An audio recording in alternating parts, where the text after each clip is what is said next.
Welcome.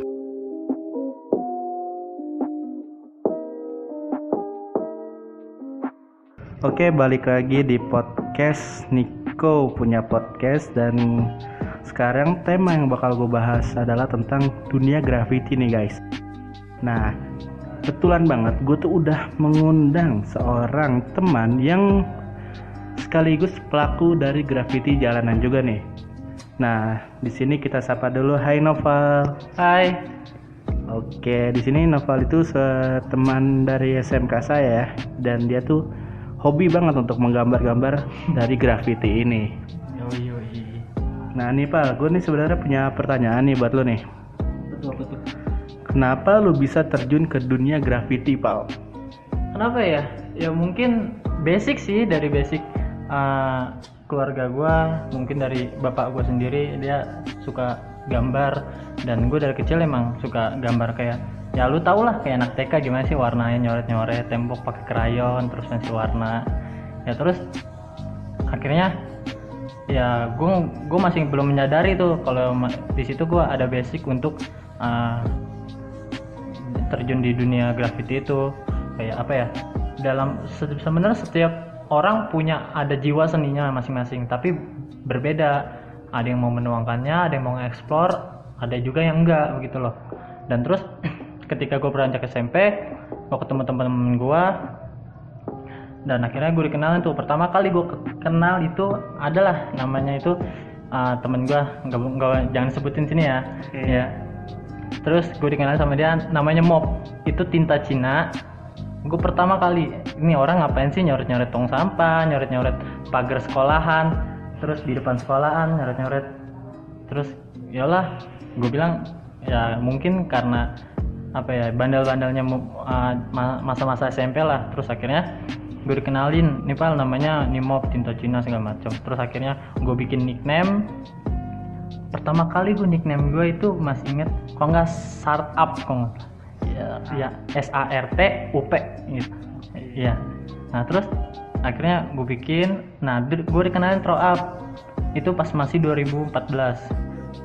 Gue searching dan temen gue ngajakin ke apa sih itu namanya, store graffiti. Jadi dulu ada di Rempoa deket bengkel mobil gitu, 88 apa gitu namanya, Gardu House. Sekarang pindah di Kebayoran Lama, Ciputat ya. Terus akhirnya gue situ belanja, ada stiker graffiti, terus gue ngeliat banyak pilox, terus gambar segala macem.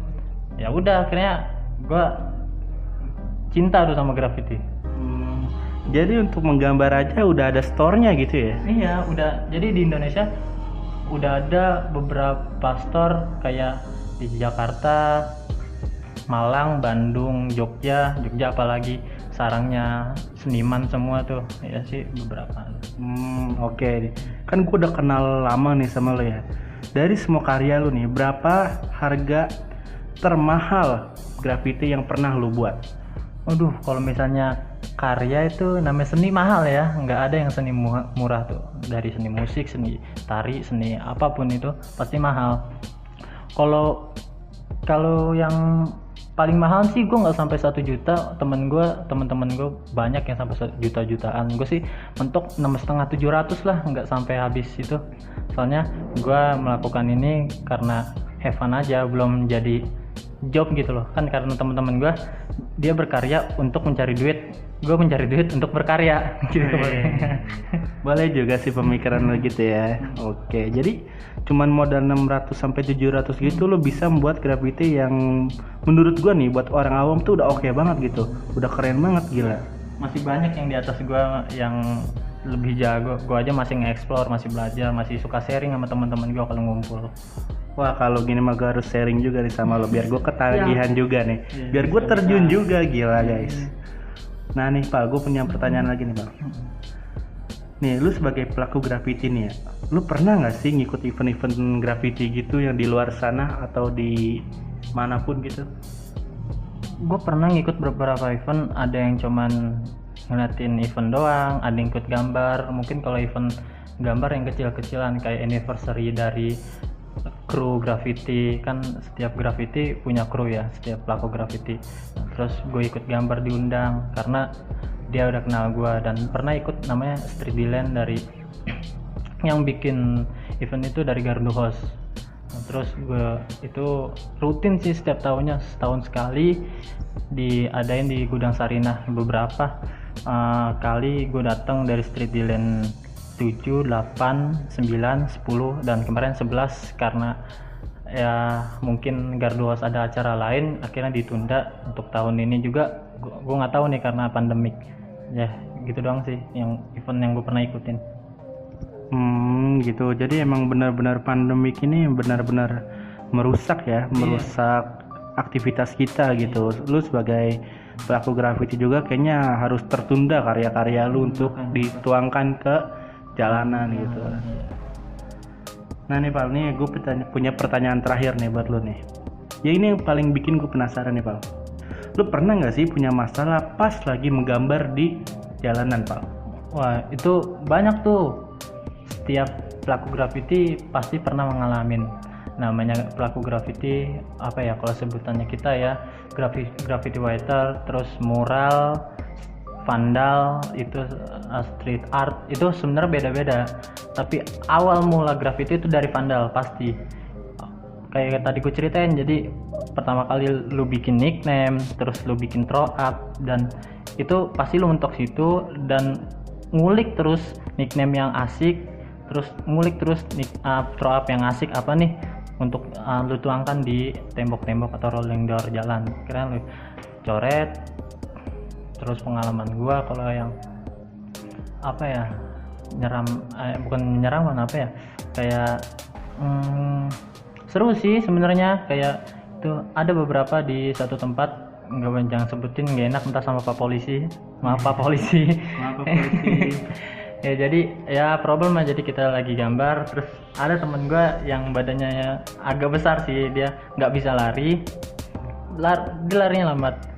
Jadi temen gue paling belakang, terus ada Satpol PP keluar dari rumah kalau nggak salah gitu, apa pos gitu, rumah 3 orang. Kita itu sebenarnya banyak, ada 11-an orang kalau nggak salah. Akhirnya ditangkap tuh. Sebenarnya kita udah lolos, dan temen gue nih satu dia lari katanya, terus dia lari sekuat tenaga katanya, terus katanya udahlah anjing gue capek, kita bilang gitu kan. Terus akhirnya gue ditelepon, katanya kalau misalnya kita nggak balik, maksudnya ibaratnya solidaritas lah, kita nggak balik, dia ditahan. Dan itu posisi kita tuh masih SMP, kalau nggak salah SMP kelas 3. Terus besokannya soalnya kalau nggak salah kita bombing hari Minggu, hari Seninnya pengen wisuda tuh kalau nggak salah. Itu bener-bener kayak waduh kita harus nginep nih kayak gitu loh. Udah kacau banget sih kalau udah berurusan sama hukum ya. Iya makanya. Gue kira tuh kalau pas lu menggambar itu lu pasti mendapatkan izin gitu dari pihak untuk di tempat coret-coret gitu. Nah kalau itu beda lagi. Jadi graffiti writers, terus pelaku mural, street art dan vandal itu beda kan. Gue bilang tadi pasti mula-mula dari vandal, terus akhirnya bosan lari ke graffiti. Akhirnya dia kalau misalnya itu ada yang izin, ada yang tempat umum biasanya gitu. Jadi kalau misalnya tempat umum kayak misalnya bongkar-bongkaran tembok di jalan, terus kayak berlin di jalan, terus akhirnya ya udah, kalau misalnya ini tempat umum nggak perlu izin. Tapi kalau misalnya kayak misalnya depan komplek atau rumah orang, dan itu pasti perlu izin.